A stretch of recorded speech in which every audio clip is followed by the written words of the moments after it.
Mari kita tundukkan kepala kita berdoa sekali lagi. 让我们一同低头祷告。 Bapa yang maha baik, berkati kami dengan firman-Mu, 慈爱的父神，愿你用你的话语来祝福我们， agar kami mengetahui bagaimana seharusnya kami hidup di dalam keluarga. 让我们知道我们在家庭当中应该要怎么生活。 Demi Yesus Kristus Tuhan kami berdoa. 奉主耶稣基督的名求， Amin. 阿门。 Shalom Bapak Ibu yang terkasih. 弟兄姐妹们平安。 Hari ini hari spesial buat Papa dan Mama, orang tua. Karena 对爸爸妈妈是很特别的一天，因为今天是双亲节， kita mendapatkan waktu khusus, penghargaan khusus atas keorangtuaan kita, atas kita menjadi orang tua. 身为父母，我们今天有了专属的时间。 Betapa senangnya orang tua kalau mendengar anaknya mengucapkan terima kasih ya secara tulus atas berkat yang mereka terima dari orang tua. 当孩子们对父母们说谢谢你，那对我们意义多么的深大， Hati terasa hangat, benar ya Bapak Ibu? 我们突然心就暖了起来，对不对？ Iya. Oke, mari kita buka firman Tuhan dari kitab Efesus pasal 4 ayat 15 sampai 16. 我们来打开圣经，今天的经文采自以弗所书4章15到16节。 Saya bacakan dalam bahasa Indonesia, nanti Bu Grace baca dalam Mandarin ya. Sebaliknya dengan teguh berpegang kepada kebenaran di dalam kasih, kita bertumbuh di dalam segala hal ke arah Dia, Kristus yang adalah kepala. Dari Dialah seluruh tubuh yang rapi tersusun dan diikat menjadi satu oleh semua sendi yang menopangnya, menerima pertumbuhannya sesuai dengan kadar pekerjaan tiap-tiap anggota dan membangun dirinya dalam kasih. 以弗所书4章15到16节说到：唯用爱心说诚实话，凡事长进，连于元首基督，全身都靠他联络得合适，百节各按各职，照着个体的功用彼此相助，便叫身体渐渐增长，在爱中建立自己。 Bapak Ibu Saudara yang terkasih di dalam Tuhan Yesus, keluarga adalah sebuah perjalanan hidup. 弟兄姐妹们，家庭就是一个生命的旅程。 Kita memiliki kepribadian yang unik karena sebagian besar dipengaruhi oleh keluarga dari mana kita berasal. 我们的个性很大都是有受家庭的影响。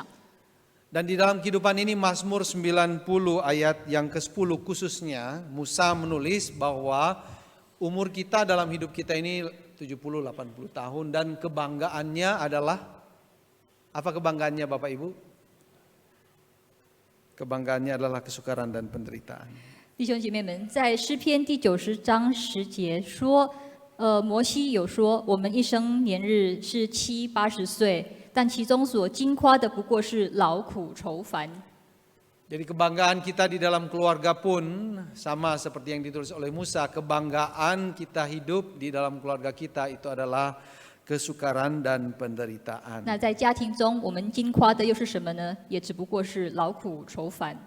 Usia pernikahan kami 15 tahun ini, menjadi orang tua sudah 12 tahun. Di sini pasti ada yang lebih tua umur pernikahannya, ada yang 20 tahun, 30 tahun, ada yang lebih muda juga dari kami. Tapi di dalam semuanya itu Bapak Ibu yang terkasih yang perlu kita perhatikan sama-sama, kebanggaannya adalah kesukaran dan penderitaan. 那我本身呢，已经结婚15年，已经当父母，我们当父母12年了。当然，在场有人可能已经结婚过于20年、30年，或者有比我们婚姻比较短的。但是呢，最重要的是，重点是我们所经夸的家庭中所经夸的，只不过是劳苦愁烦。 Oleh karena itu kita tidak perlu malu untuk setiap konflik, kesulitan, pertengkaran, atau kesulitan yang ada terjadi di dalam keluarga. 因此，在家庭中所发生的冲突、争执，我们不要把它埋起来，也不要因为他们而感到羞耻。 Itu bagian yang tidak bisa kita ingkari, melekat karena kita orang lemah. 那是我们无法避免的，因为我们毕竟都是脆弱有罪的人。 Nah buat anak-anak yang hadir pada hari ini, yang masih berada di bawah pengasuhan orang tua, 那在场的孩子们，你们都还受父母的照顾， kalian akan melihat sedikit ya bagaimana pergumulan orang tua kalian. 那你们会看到你们父母们的挣扎， Ya, di dalam membangun keluarga menjadi seperti sekarang ini yang kalian hidupi. 在建立一个家庭的过程中所面对的挣扎。Jangan malu kalau memang banyak sekali kesulitan yang terjadi di dalam keluarga, dan jangan sombong kalau semuanya baik-baik saja. 如果在家庭中有挣扎，不要因此感到羞愧；如果说一切都很顺利，也不要因此而骄傲。 Bapak Ibu, kesulitan dan kesukaran di dalam kehidupan berkeluarga itu seperti arus air sungai yang begitu kuat menarik kita atau mendorong kita untuk tenggelam dan terhanyut. 弟兄姐妹们，在家庭中的劳苦愁烦，就像一个力气很大的那个水，它几乎要冲走我们，把我们埋下去。 Supaya kita tidak tenggelam dan terhanyut di dalam arus air itu, kita mesti memiliki satu pegangan yang kuat. 让我们不要被冲走或沉溺在其中，我们要有一个牢牢握住的东西。 Dan firman Tuhan pada pagi hari ini mau mengatakan kepada kita bahwa pegangan itu adalah yang tertulis di ayat yang ke-15. 那今天神的话语提醒我们，我们要牢牢握住的那个东西，就在于今天第15节所说。 Dengan teguh berpegang kepada kebenaran di dalam kasih kita bertumbuh di dalam segala hal ke arah Dia, Kristus yang adalah kepala. 他说到：“唯有用爱心说诚实话，凡事长进，连于元首基督。” Di dalam kehidupan keluarga, prinsip supaya keluarga itu bisa bertumbuh di dalam segala penderitaan dan kesulitannya adalah teguh berpegang kepada kebenaran di dalam kasih. 那让一个家庭可以增长的原则是什么？就是用爱心说诚实话。 Apakah kebenaran? Jadi ada dua di sini, kebenaran dan kasih. Apakah itu kebenaran? Apakah itu kasih? Kita akan melihatnya sebentar. 那在这经文中有爱心，也有诚实话。所谓的诚实话，就是真理的意思。 Kebenaran berasal dari akar kata aletheia. 那诚实话或真理来自 aletheia 这个字。 Allah adalah kebenaran. Injil Yesus Kristus adalah kebenaran. Alkitab berisi kebenaran Allah. 上帝、耶稣基督的福音，还有圣经的话语，都是真理。 Ini berarti Bapak Ibu yang terkasih, kebenaran Alkitabiah sebagai hukum atau aturan yang memerintah hidup kita, yang memerintah keluarga kita. 因此，神的话语就是要治理我们生活还有家庭的真理，还有原则、法规、法律。 Firman Tuhan menjadi satu-satunya hukum, peraturan, pemerintahan kuasa yang mengatur segenap kehidupan di dalam keluarga. 唯有神的话语就是治理我们生活还有家庭的权势。 Itu berarti kita membicarakannya, kita melakukannya. 所以我们在家中会要讨论，然后要把它实行出来。 Yang kedua, kebenaran ini memberikan pertumbuhan bukan hanya kepada satu orang, tetapi kepada segenap keluarga. 第二件事就是这个真理不只是给一个人长进，而是整个家庭的长进。 Jadi ketika saya menghidupinya, mengatakannya, melakukannya, saya bukan hanya menghidupi diri saya sendiri, tapi seluruh keluarga bertumbuh menjadi dewasa. 而不只是我在想、我在讨论或我在行出来，而我整个家庭把它行出来的时候，整个家庭就会成长。 Sama seperti peraturan lalu lintas misalnya, Bapak Ibu yang terkasih, ketika kita mentaati peraturan lalu lintas, yang selamat sampai ke tujuan itu bukan cuma saya saja, tetapi setiap orang lain yang sedang dalam perjalanan ketika kita mentaati peraturan itu, semuanya selamat. Ketaatan saya mempengaruhi keselamatan mereka juga sampai ke tempat tujuan. 就像交通规则一样，不只是我遵行的时候，我还有其他的人都可以安全的到达目的地，所以我们各自都要去遵行那个交通规则，那我们所有的人才能有办法到达目的地。 Oleh karena itu yang dituntut dari segenap anggota keluarga adalah kedisiplinan ketika dia tahu ada kebenaran yang harus mengatur hidup keluarganya. 因此，我们要培养在家庭中有一种纪律，就是说我们要遵行神的话语。 Yang kedua, kasih 第二个就是爱 atau agape. 或 agape 的爱。 Nah, kasih agape ini Bapak Ibu yang terkasih adalah kasih yang dinyatakan Allah melalui inkarnasi anaknya Yesus Kristus menjadi manusia. 那 agape 的爱呢，是神借着基督来显现的。 Itulah satu-satunya kasih agape yang murni, yang kudus, yang kita bisa tahu dan kenal. 那是唯一纯洁而圣洁的爱。Karena begitu besar kasih Allah akan dunia ini sehingga Ia telah mengaruniakan anaknya yang tunggal kepada kita. 因为神爱世人，甚至将他的独生子给我们， Semata-mata karena kasih-Nya Dia memberikan anaknya kepada kita. 就因着爱，他把他的独生子赐给我们。 Tidak ada syarat apa-apa yang diminta dari kita. 他没有任何的条件。 Kasih ini tidak diberikan kepada orang yang merasa layak. Saya layak untuk dikasihi. Bukan itu, kasih agape adalah diberikan kepada orang yang tidak layak. 这个爱是赐给那些不配得的人。 Oleh karena itu kasih agape ini bertolak belakang atau melampaui pengertian kasih manusiawi. 因此，他已经背对了我们的常理。 Kasih kita di antara manusia ini bersifat transaksional. Kamu layak, ya saya kasih. Kalau enggak saya rugi kalau saya enggak kasih. 如果人间的爱是有条件的，就是有交易性的。 Tapi firman Tuhan mengabarkan bahwa kasih agape ini Allah mengasihi kita ketika kita masih berdosa. 而神赐给我们无条件的爱，是当我们还是和他为敌的时候。 Ketika kita masih sibuk dengan keinginan kita sendiri, egoisme kita dan segala macam dosa, Allah sudah menyatakan kasih itu kepada kita. 当我们还自私，生活在情欲当中，神已经先爱了我们。 Dan setiap orang membutuhkan kasih agape. 所有的人都需要这种无条件的爱。 Dan kita mengalaminya ketika kita masih sejak kita masih baby, sejak kita masih mula. Pertama sekali sebenarnya yang kita alami itu kasih agape. Ketika kita belum bisa makan sendiri, belum bisa mandi sendiri, belum bisa melakukan segala halnya sendiri. Tapi seakan-akan kita sudah bisa melakukannya. Kenapa? Karena ada orang tua yang melakukannya buat kita. 我们在出生还是婴儿的时候，我们有感受到这种纯真的爱。当时我们出生的时候，我们无法自理，无法为生，而我们父母已经把这些都白白的赐给我们了。 Kasih agape adalah kasih yang 100% bersandar kepada pemberinya. 无条件的爱是100%依靠那个给予爱的人。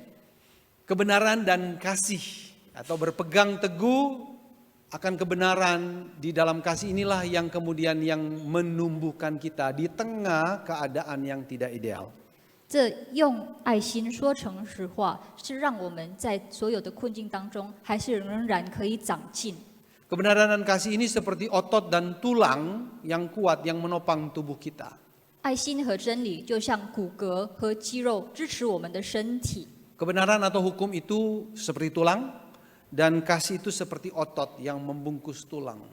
真理就像骨骼，而爱就像肌肉，它包围着骨头， Mereka akan bertumbuh bersama-sama. 它们一起的成长。 Tulang menjadi besar, otot pun menjadi kuat besar juga. 骨骼也渐渐的健壮，而且肌肉也渐渐的强大起来。 Adalah aneh jika tulangnya masih kecil, ototnya gede, atau tulangnya besar, ototnya kecil.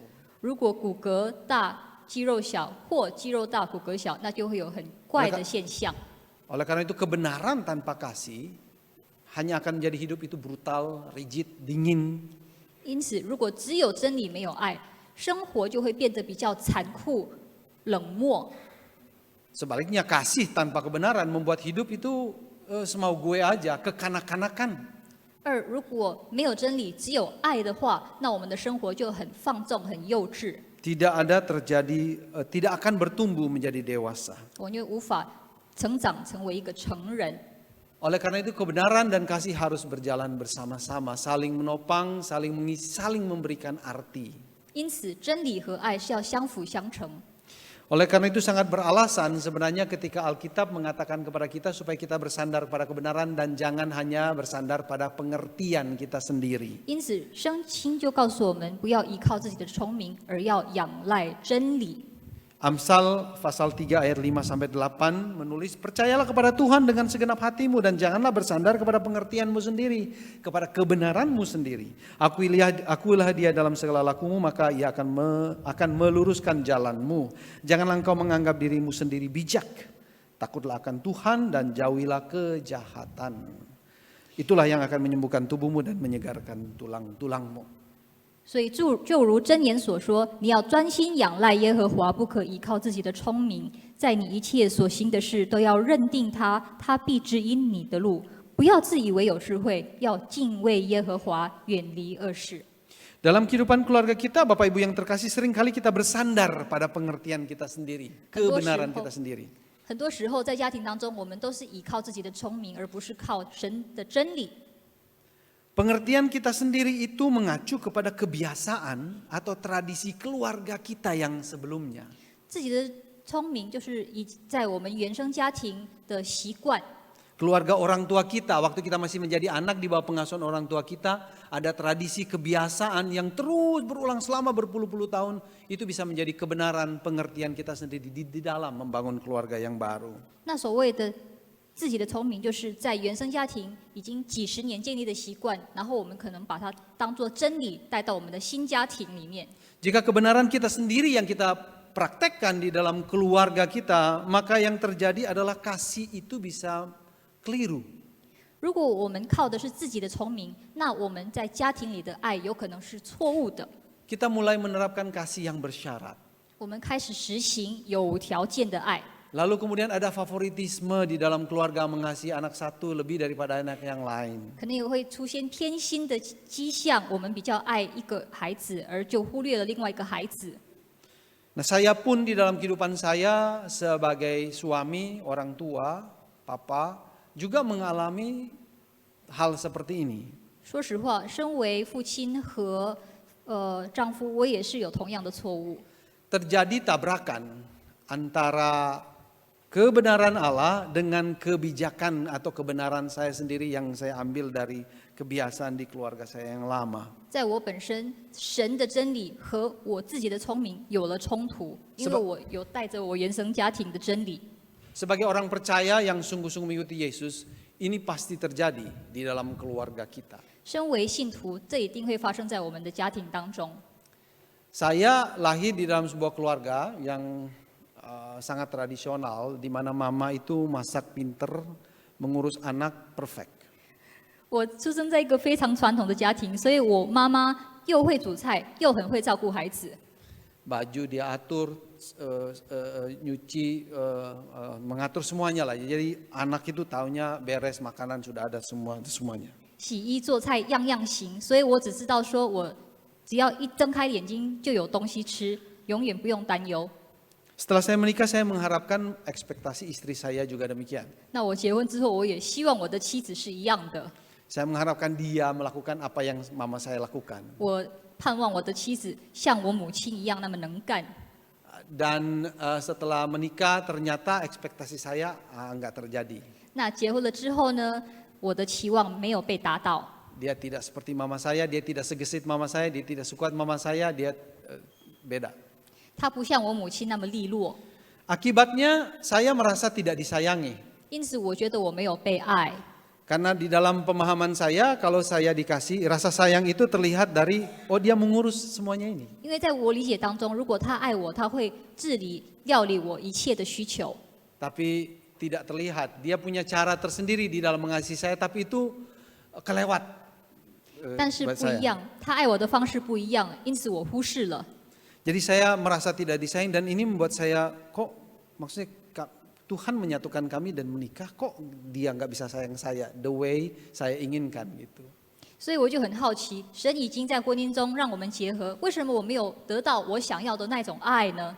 Saya tidak menemukan solusi, jalan keluarnya gimana, saya berdoa dan berdoa tapi begitu aja terus. 我找不到解决方法，我不断的祷告，不断的挣扎。 Akibat yang kedua, selain saya tidak merasa disayangi, akibat yang kedua adalah saya itu merendahkan dia, 那 istri saya.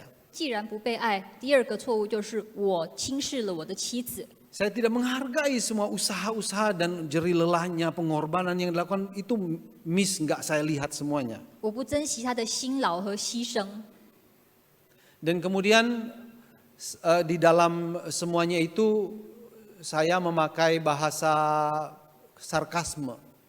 而且更糟糕的，我用讽刺的话语来责备他。 Jadi secara tidak langsung mengkritik dia gitu. 所以在间接当中，我批评了他。 Dan setelah ini saya sadari semua sebenarnya ini semua berakar kepada kehidupan kebiasaan saya yang lama. 然后我才意识到，这一切的根源都是来自于我原生家庭的习惯。 Hal yang pertama yang saya sadari adalah bahwa saya keliru ketika saya mulai bercerita kepada teman saya kesel sekali dan nggak tahu harus bagaimana, jadi saya cerita kepada dia.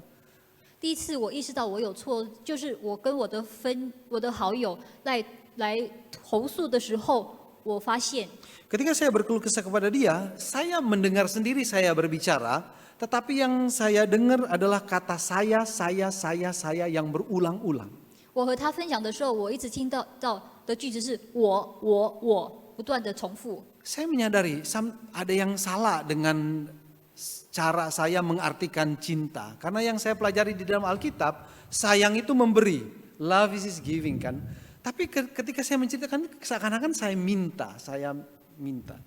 所以我在这边对爱的定义有点偏差了。在圣经教导说，爱就是给予，而我的爱呢，是一直要索取。 Saya ingat saya bilang saya ingin dia begitu. Saya ingin dia melakukan ini. Dia tidak mengerti saya. Dia tidak mengerti kebutuhan saya. Saya terus, dan itu menegur saya sendiri. Perkataan saya itu saya dengar menegur saya sendiri. Engkau tidak Alkitabiah, engkau belajar Alkitab tapi engkau nggak ngerti apa artinya mencintai dan dicintai. 那我在分享过程中，我听到我自己的话，我一直说，我希望他这么做，我认为他不理解我，而我就责备了自己。你在圣经学了那么多，爱是给予，是牺牲的。 Lalu saya mulai merenung, mengevaluasi diri saya. 那我就开始默思。 Yang kedua adalah ketika saya menyadari melihat anak saya bersikap kepada mamanya. 那第二次呢，我发现我的错误就是在我的孩子对他妈妈说话的时候。 Ketika itu satu hari tertentu saya melihat anak saya itu tidak menghormati, dari kata-katanya dan dari perilakunya dia tidak menghormati mamanya. 我看到我的孩子在言行当中不尊敬他的母亲。 Saya marah gitu ya. Tetapi di dalam perilakunya itu saya melihat diri saya yang melakukannya kepada istri saya. 我当然是生气，但是在他的言行当中，我看到我自己。 Saya tahu nggak boleh, kita harus menghormati istri, suami harus menghormati istri, istri harus menghormati suami, anak-anak pun harus menghormati orang tua. Jadi kejadian itu membuat saya takut akan masa depan anak saya. 我知道在家庭当中，妻子和丈夫要互相尊重，孩子也是如此。所以当时我看到了一个很大的问题。 Tapi itu menegur saya juga secara langsung, membuat saya melihat akan perilaku saya sendiri terhadap istri saya. 但是那一件事也直接的责备了我们，责备了我自己，因为我看到我是怎么去对待我的妻子。 Saya itu merasa semacam ada di dalam perangkap yang saya sendiri nggak tahu bagaimana saya harus keluar dari perangkap itu. 我觉得我被困住，而不知道要怎么解脱。 Kecuali berdoa dan minta tolong kepada Tuhan. 我只能祷告，求神帮助我。 Lalu perkataan sarkasme itu saya sadari, dan itu terjadi ketika saya mendengarkan seorang khotbah dan dia menceritakan pengalaman dia ketika dia jadi dia berasal dari sebuah keluarga di mana gaya bahasa sarkasme itu begitu biasa, kasar dengan satu yang lain, pakai sindiran dan kritik, dan dia melihat itu hal yang sangat menyakitkan buat keluarga yang baru. Dan ketika saya mendengarkan dia sharing tentang itu, saya melihat saya juga di sana. 那另外一个错误就是我用讽刺性的方式去说话。那我怎么意识到我的错误呢？有一次我在听讲员讲到，他在分享他在他的家庭当中有一个习惯，就是用讽刺性的去说话，彼此伤害。然后他把那个习惯带到他的新家庭中，所以我好像是造了一个镜子。 Ketika saya merenungkan semuanya ini dan saya berpikir mengapa saya begini, mengapa saya ngomong sarkasme dan saya nggak bisa merasa itu, saya tidak merasa itu sebuah kesalahan. Dan ingatan saya membawa saya ke masa lalu ketika saya umur SMP, kelas 1 SMP sampai kelas 3 SMA, saya itu sekolah di boarding school, sekolah di asrama, ada asramanya. 那为什么我习惯用讽刺性的话语说话呢？而我不觉得那个是一件错的事呢？那我就回顾，原来我以前在初1到高3的时候，我是在学校住宿的。 Di sana saya ingat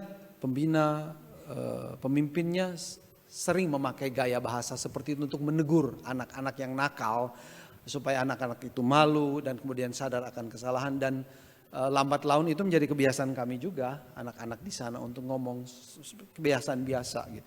那我发现当时的辅导和领导们也是很习惯用讽刺性的话语去责备，还有去管教在宿舍里的孩子们。让他们觉得忏悔。 Pengalaman ini semuanya bagaimana Allah mengintervensi kebenaran saya, kebenaran pengertian saya sendiri di dalam memahami kasih dan hukum di dalam keluarga, mengubah bagaimana kami harus berkeluarga. 因此，这是神的介入，让我可以理解真理在神眼里的定义是什么。 Mengubahnya itu tidak langsung tapi berlahan-lahan, dan sampai hari ini pun Bapak Ibu yang terkasih, saya masih terus menyesuaikan diri dengan kebenaran firman Tuhan.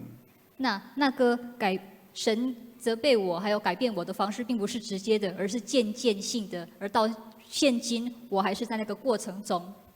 Saya ingat di dalam Alkitab, di dalam pergumulan, salah satu pergumulan saya ini, saya ingat di dalam Alkitab bagaimana Allah memerintahkan orang ketika orang Israel dibawa keluar dari Mesir masuk ke tanah Kanaan. Allah memerintahkan kepada orang Israel supaya mereka itu membasmi semua bangsa kafir di sana, semuanya, tidak ada yang sisa. 那我记得在圣经里有记载，当神带领以色列出埃及的时候，神已经吩咐他们要消灭他们经过的那些外邦人。 Tapi ternyata Bapak Ibu yang terkasih, orang Israel tidak membasmi semuanya, masih ada bangsa-bangsa lain yang tidak mereka basmi dan masih tinggal di sana. 而以色列人违背了神的话语，他们还是让一些外邦人居住在那个块地当中。 Dan menariknya buat saya, Allah tidak langsung condemn orang Israel, udah selesailah kamu, nggak akan bisa lagi.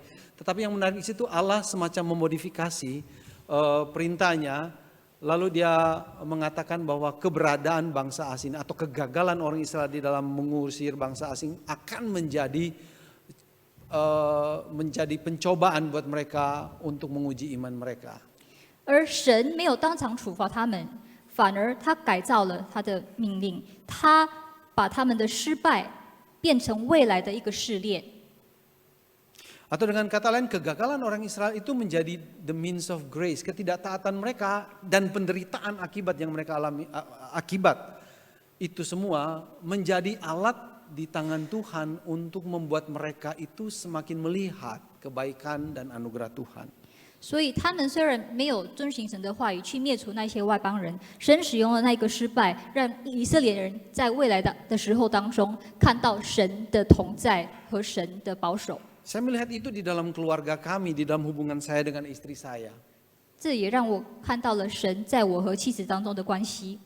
Karena kelemahan kami lah, maka kami mengalami kesulitan-kesulitan seperti ini. 因为我们的软弱，因此我们会经历这些挣扎。 Tapi seperti kata Musa tadi, penderitaan kesulitan itu menjadi kebanggaan. Kenapa? Karena di sana kemudian menjadi jalan di mana Allah bekerja, menempa kami, menjadikan kami pribadi-pribadi yang dewasa di dalam Kristus. 而就如摩西所说，我所经夸的不过是劳苦愁烦，因为神在那里动工，让那个可以成为我们成长的机会。 Bapak Ibu, kita lahir dalam keluarga yang tidak sempurna. 弟兄姐妹们，我们出生在一个不完美的家庭当中， Orang tua, papa mama kita tidak sempurna. 我们的父母不是完美的人。 Kita menikah dengan pria wanita yang juga tidak sempurna karena berasal dari keluarga yang juga morat-marit mungkin. 我们的配偶也不是完美的人， Tetapi jangan sampai kita menyesali lalu semakin terpecah belah oleh karena kesulitan-kesulitan ini. 但是我们千万不要因为这些劳苦愁烦而感到后悔。 Memang ini adalah sebuah hidup yang abnormal. 确实这是非常态的一个生活， Karena kekuatan dosa itu terasa sebegitu kuatnya. 因为罪的权势那么的大。 Tapi ada anugerah Allah di dalam Yesus Kristus yang lebih kuat dan secara ajaib mengubah penderitaan itu menjadi jalan kepada pemurnian hidup kita. 但是在神里面的能力是比那个权势还要大，它可以让我们成长、净化我们。 Dan bukan tanpa alasan Allah menciptakan keluarga dan menempatkan kita di dalam keluarga. Kenapa? Karena Dia mau kita menjadi semakin mulia sama seperti Dia. 而神把我们放在一个家庭当中，还制造了家庭是有原因的，让我们也是享有他的荣耀。 Istri saya sharing kepada saya pergumulannya ketika kami berada di dalam semuanya ini. 那我的妻子也有和我分享，在我们的挣扎过程中， Dia katakan begini, ketika istri merasa tidak dihargai, ketika istri diabaikan, dan dibilang saya hanya memandang kepada salib Kristus. 他在挣扎中，他说：“当我觉得我不被珍惜，我被忽略的时候，我就仰望基督的十字架。” Saya tetap melakukan yang baik kepada suami saya karena saya percaya bahwa kasih Allah sudah dicurahkan di dalam hati saya oleh Roh Kudus. 我不断的善待我丈夫，虽然说那是一份挣扎，因为我已经相信圣灵把基督的爱放在我心中。 Dia bilang mungkin hati kita tidak ingin dekat dengan pasangan kita. Mungkin kita tidak ingin memberikan kata-kata penguatan kepada pasangan kita. 他说：“有时候我们的心不想亲近我们的配偶，也不想说一些鼓励的话， Tetapi memilih untuk tetap mendekat dan mengucapkan kata-kata yang memberikan semangat kepadanya. 但我们选择要亲近我们的配偶，并且说鼓励的话。 Karena kuasa kasih Allah sudah dicurahkan di dalam Yesus Kristus kepada kita. 因为神的爱已经流入在基督身上，而且把它倒灌在我们心中。 Seringkali kita underestimate kekuatan kita. 有时候我们太轻视我们的力量， Di mana sebenarnya Kristus sudah menyatakan dirinya kepada kita. 其实基督已经显现他的生命在我们的生命当中。 Kalau kita merasa lemah, memang itu sebenarnya adalah panggilan supaya kita memanggil nama Tuhan Yesus 当 dan 我们 bergantung 软弱的时 kepadanya. 候，那就是神要我们向他呼召的时候。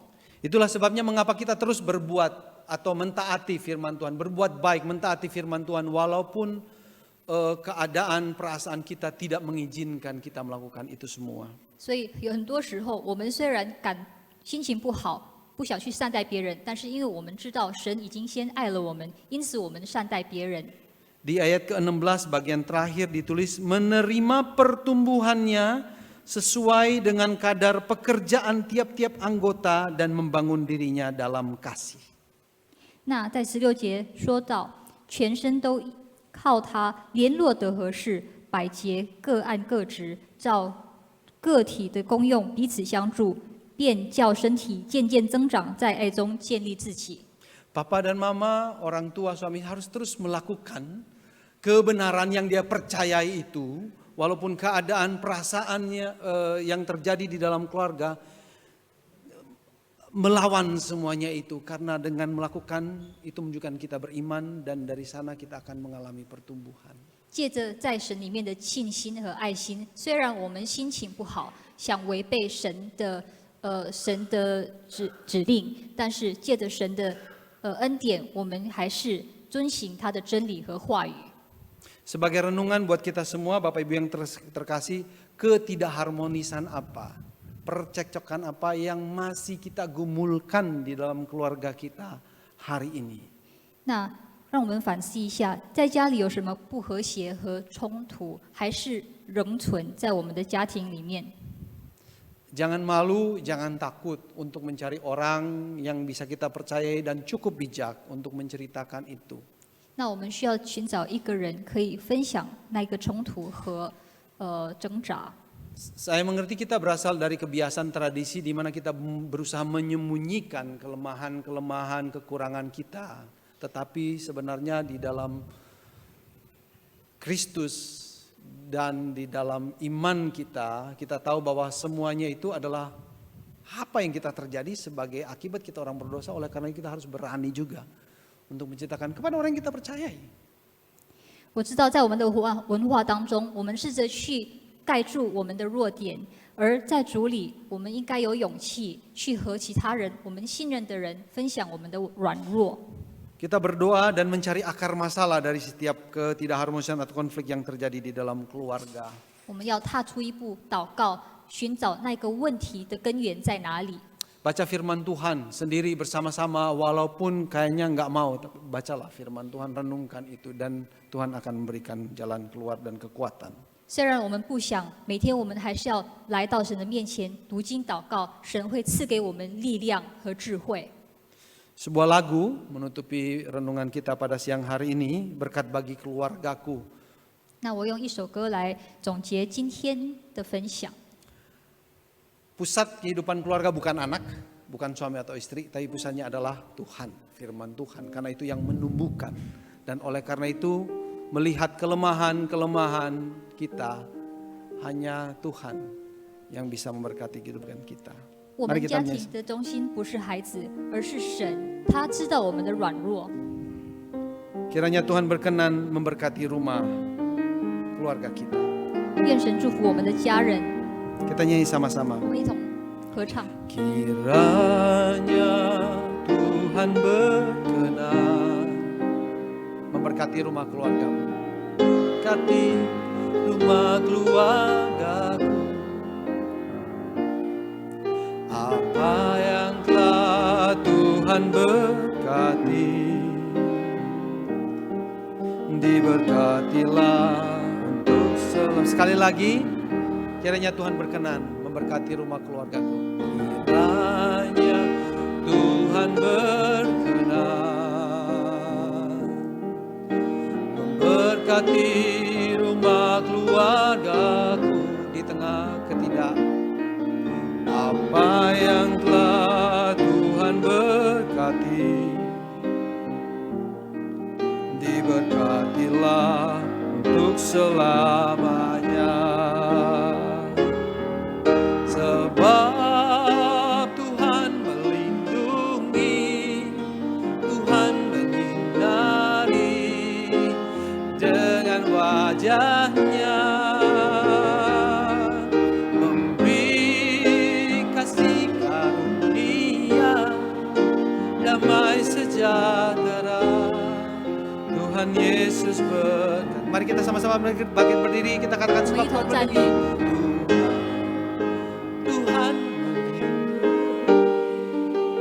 Tuhan menyinari dengan wajah-Nya,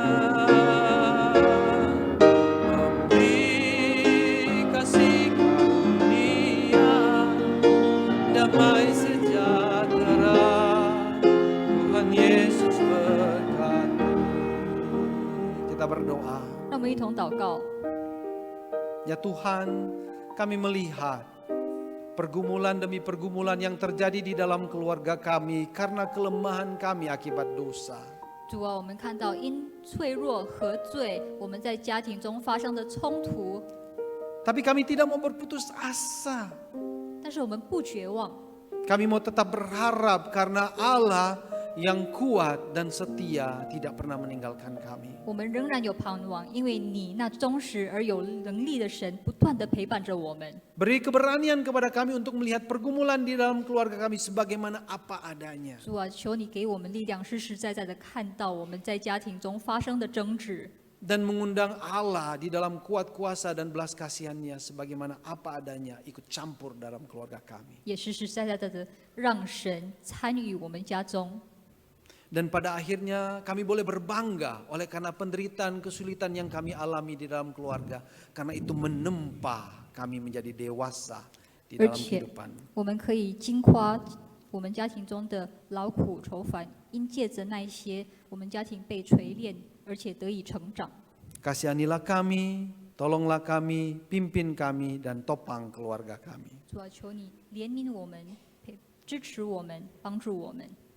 Demi Yesus Kristus Tuhan kami berdoa. 我们奉主耶稣基督的名求， Amin. 阿门。 Tuhan berkati kita, silakan duduk kembali. 愿神赐福，请坐。